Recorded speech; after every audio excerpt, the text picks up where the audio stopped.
Tim Tebow, he might be in the NFL, might be on that schedule. Yesterday we talked about the Jaguars' plan to sign the 33-year-old former quarterback, now tight end. Well, as we assumed, and as Jeff Darlington is now reporting, not everyone in the organization is thrilled with the idea. Yesterday, Tebow's former and likely future head coach, Urban Meyer, joined Chris Collinsworth to break it all down. Take a listen to what he had to say. Yeah, we have not signed Tim. There's a thought going around. You know, he was in the best shape of his life, asked to see if he could work out with a couple of our coaches. I wasn't even there. And they came back to me and said, wow, this guy's in incredible shape. And I said, then I went another time and watched him try him out. And they said, go work on these things. He comes back later.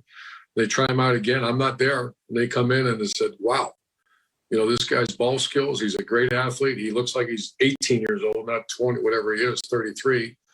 And I said, guys, you don't understand now. This guy is, you know, he's the most competitive maniac you're ever going to talk to. And let's give it a shot. And I have not decided if we're going to do that or not yet. I'm getting close. I got to make a decision here pretty soon. All right, Brandon, you don't need to read between the lines. Clearly, Urban Meyer, big fan of Tim Tebow. What do you think? Would signing him be good or bad for the Jags locker room? Well, I know one person who thinks Tim Tebow in that locker room would be great, and that's Shad Khan. They owned an entire day yesterday, the Jaguars. When's the last time that happened? Every network, everybody was talking about Tim Tebow and the Jacksonville Jaguars. That didn't even happen leading up to the draft, and we knew they were going to take Trevor Lawrence. We were talking about Justin Fields and Zach Wilson and Mac Jones. We weren't talking about the Jacksonville Jaguars. So that's one person who will absolutely love him in the locker room. Look, here's the deal. It's not going to matter until Tim Tebow makes the team. This is the offseason. When he makes the team, let's say if he makes the team, then that's what matters. Urban Meyer, you're on the clock because those veterans in that locker room, you'll have a year to be able to come with that college mentality. This is how we're going to do things. It's my way or the highway. If Tim Tebow doesn't perform, then they're going to be at his neck. That's what's going to happen. So right now, it's great for business.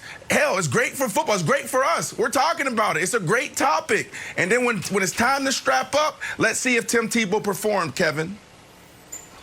Yeah, so God forbid the Jacksonville Jaguars, with their 15-game losing streak, Nick, bring Tim Tebow in. What are they going to do? Oh, my gosh. Guys, this locker room is a sacred place.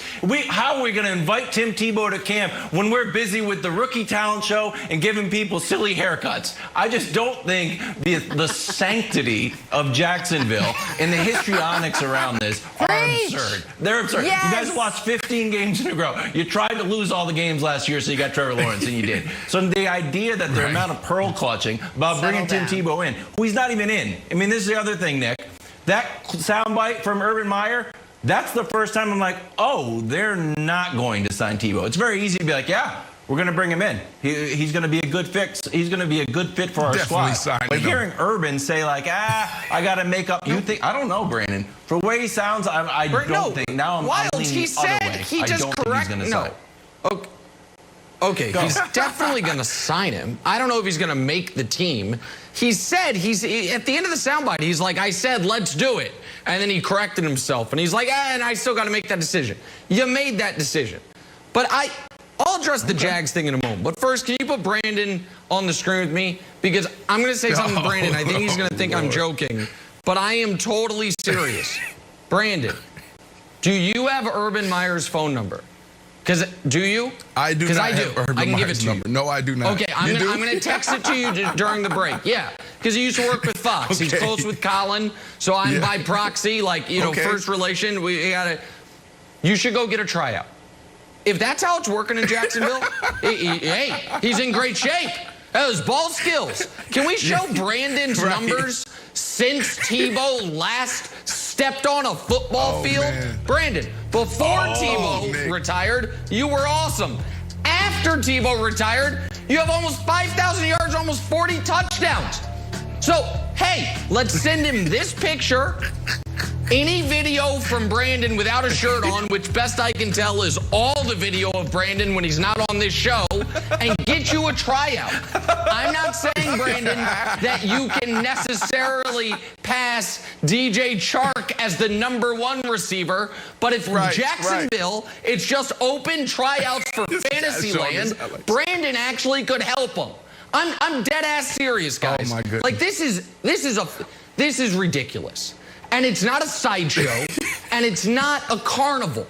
And so the idea of, oh, they lost 15 in a row, so why not? Well, then sign me. Hey, people would love, I guarantee you, you'd get massive ratings numbers in the Denver area and greater Serbia if you had let me field a punt and get but Nick, waylaid. Buffalo, Nick, there's a lot of things you could do. I feel like you're jumping the gun. Well, first off, it's going to be hard to sign Tebow and myself because who's going to wear 15? Like, there's going to be a big fight over 15. I have to have 15. The last time I wore another number, it wasn't great. I wore 19 in Miami, and it wasn't good. I played the worst football of my entire career starting at age 6. Confirmed. But here's the deal. It's the offseason. I feel like you're just getting ahead of this conversation just a bit because he needs to go in there and show the team, show the coaches that he can contribute. If he can, then what would be the big deal? Like, okay, he hasn't played ball since 2012. So what? He can come in and catch, 30 balls. Like, I truly believe that. The tight end position today, they're not asking you to block. You're going against guys who really aren't that athletic. I mean, we're talking about linebackers, some safeties that are stiff. So you're asking a guy to run a 10-yard out cut. You're asking a guy to be able to run a 10-yard corner route. And a lot of times these teams are playing zone. So you just got to get to the spot. That's all you got to do is get to the spot and catch the ball. If he can get to the spot and catch the ball. He can't get to the spot. Brandon, that was a bad route. Can we see that route again? He ran a no, look, Brandon, he ran a 4.740 coming out of college. What do you think he's running at 34? I mean, Jesus, man. Like, what are we doing here? I don't, and by the way, of course it's not going to be popular in the locker room. Like the idea that these guys, most of whom were born in the late 90s or at this point, very early 2000s, are wrapped up in the Tebow story from 2011. They were in 3rd grade. They don't care. And they're not going to take their pointers from the worst player on the team. Like, I can't believe this is a thing.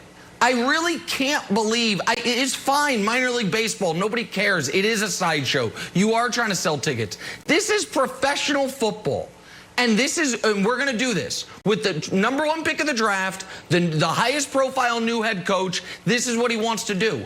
I think Urban is a smart guy. I like Urban.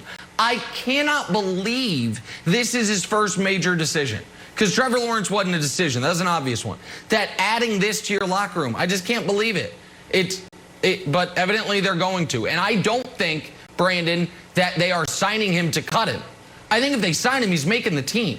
I don't think they're signing him Wilds to embarrass him. Right? Like, so Wilds, does it matter? You said you're not sure if they're signing him. Let me ask you this, Wilds. If they do sign him, you think he's at jeopardy of being a training camp casualty? Like, that's what they're doing to Tebow? Yeah, that's what Belichick did. The Patriots signed him to a 2-year deal and cut him. So I think if he gets signed, he can easily be cut. And Brandon, the quick thing I want to dig in on, and I know we don't have a ton of time, is like this fuzzy leadership, like the Tebow effect. And you've heard different sort of examples. That in Florida, when you're like the Heisman Trophy winner and you can motivate everybody, that really works. But then you get to the NFL, and like Nick says, you're not. You don't have a sterling NFL resume. You're 33 years old. You're not sort of like the guy. Is it possible to lead if you're not a great player? Yeah, 100%. I mean, it needs to come from, you know, your alphas. It needs to come from your dogs in the locker room. But there's guys in the locker room that you lean on. It's like, hey, man, I'm thinking about getting married. Hey, I'm looking for a new financial advisor. Or, hey, can you help me just get my life back on track? So there's guys that add a lot of value there. And then just to Tim Tebow, maybe he was supposed to be a tight end from the beginning, Nick. I know it's been a long time, but we knew he wasn't a quarterback. So if he puts it